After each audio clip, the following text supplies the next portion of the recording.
নিঃশ্বাসের সাথে সাথে আমাদের উচিত সে আল্লাহ তাআলাকে স্মরণ করা, আল্লাহকে স্মরণ করা। আল্লাহ তাআলা যে সময়টুকু আমাদেরকে দিয়েছেন তাকে ডাকার জন্য দিয়েছেন, আকাম করার জন্য, গান শোনার জন্য, সিনেমা দেখার জন্য আল্লাহ তাআলা এই সময়গুলো দান করেন নাই। তো আমরা দুনিয়ার বুকে যত বাহাদুরি মুস্তারি যা কিছু করি না কেন, কিসের জোরে করি? নিঃশ্বাসের জোরে করি। এই নিঃশ্বাসটা যদি শেষ হয়ে যায় আমাদের দুনিয়ার বাহাদুরি সব কিছু শেষ হয়ে যাবে। কিসের জোরে কিসের বলে করেছ বাহাদুরি, হঠাৎ করে যাইতে হবে সব কিছুই ছাড়ি। কিসের আশায় কিসের মায়ায় বাঁধছ সুখের ঘর, দম ফুরালে দেখবে তোমার পাশের সবাই পর। একা একা থাকতে হবে, কেউ হবে না সাথী, গহীন অন্ধকার সেথায় থাকবে না রে বাতি। কেমন করে থাকবে সেটাই চিন্তা করে দেখো না, ওই কবরে মালিক হবে মোদের মালিক রব্বানা। এই দুনিয়াতে যাদের আমরা আপন ভেবে আমাদের জীবনের সময়গুলো ব্যয় করতেছি, টাকা পয়সা উপার্জনের জন্য জীবনটাকে শেষ করে দিয়েছি, স্বার্থ যখন পুরা যাবে সবার কাছে আমরা পর হয়ে যাব।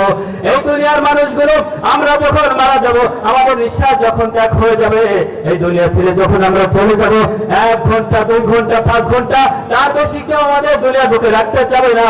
আমি মারা যাওয়ার সাথে সাথে আমার টাকা দিয়ে তৈরি করা ঘর থেকে আমাকে বের করে দিবে। আমি হয়ে যাব লাশ, কারো কাছে আমার কোনো দাম থাকবে না। রাতের বেলা শীতের সময় কেউ আমাকে পাহারাও দিবে না। কেউ বলবে যে আমার বাবা মারা গেছে, আমার বাবা যান মারা গেছে, আমার বাবাকে বাবার রুমে রেখে দাও, আমার রুমে রেখে দাও, আমার বাবাকে দাফন করতে দেবো না। কোনো সন্তান কিন্তু এরকম বলবে না, বলবে নাকি? বলবে না। সাদা কাফনের কবর পরাইয়া নাকা কানে তুলে দিয়া ওই কবর স্থানে নিয়ে যাবে। কবরস্থানে রাখা সবাই আমাদেরকে চিরতরে ভুলে যাবে। 2 দিন 3 দিন 5 দিন পর্যন্ত শোক করবে, 40 দিন পর্যন্ত যে মিলাদ দিয়া শেষ করে দেবে। আস্তে আস্তে কবরস্থানে দুগলা আবর্জনা ভরে যাবে, আমাদের খোঁজ খবর নেওয়ার মতো কোনো মানুষ থাকবে না। ও বন্ধুরা রে, আল্লাহর বান্দারা, আল্লাহর বান্দিরা, এই দুনিয়া ছেড়ে আমাদের সকলকে একদিন চলে যেতে হবে। এজন্য আমাদের সকলের উচিত আমাদের জীবন থেকে আল্লাহ তাআলার হুকুম দিয়ে সাজানো রাসূলের তরিকা দিয়ে আমাদের জীবন যাপন করা দরকার। ঠিক না বলেন? এই দুনিয়া থেকে আমাদের চলে যেতে হবে না? চলে যেতে হবে না? সকলকে চলে যেতে হবে। যতই বাহাদুর ওরা হোক না কেন, নমরুদ, ফিরআউন, আবু জাহেল, যত বড় ক্ষমতাধর মানুষ ছিল সবাই চলে গেছে না? আরো কত মানুষ ছিল, সাদ্দাত, এরপরে কারুন, সম্পদের মালিক ছিল না এরকম কতজন? একজন ধনী ব্যক্তি যার 5 তলা বিল্ডিং আছে, যার 5টা বাড়ি আছে, 5টা গাড়ি আছে, তারাও মারা যাবে।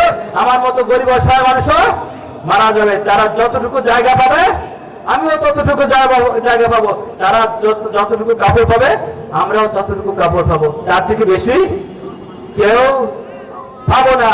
টাকা পয়সা সব পড়ে থাকবে, কাপড়ে